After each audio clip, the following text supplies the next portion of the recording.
Welcome back to another episode of Local Search Tuesdays. This week, I'm going to share a quick tip to help you figure out if content is unique or duplicate content that won't help.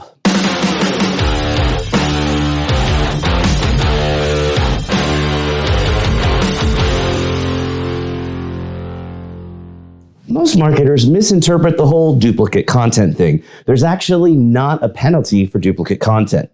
Google rewards unique content, so if you've got duplicate content, it simply doesn't do anything for you. Duplicate content is basically like an evil twin that's lazy. Hey now, let's not badmouth the evil twins here. Hey, it's my not-so-evil twin gift. Hey man, it's been a while. Yeah, I've been busy, man. The new Zelda game came out and all. I've been missing you, buddy. It's not always easy to find you. Then I guess it's good that you're sharing a tip to easily find duplicates today, right? Yeah, exactly. So now that he's back to playing his Switch, let's talk about this week's tip. Sure, there are tons of duplicate content detection tools out there, but my favorite method is really quite simple. Copy a phrase from the content on the page you're checking. Make sure it doesn't include anything unique like the business name or city.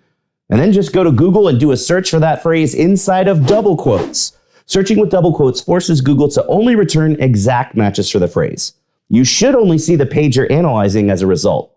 If you see multiple sites, then you know it's duplicate content and you've got some work to do. And that simple tip is all I've got for you this week, so you know what that means. Put your hand on the screen right here. We totally just high five because you learned something awesome. Thanks for watching, and we'll see you again next week for another episode of Local Search Tuesdays.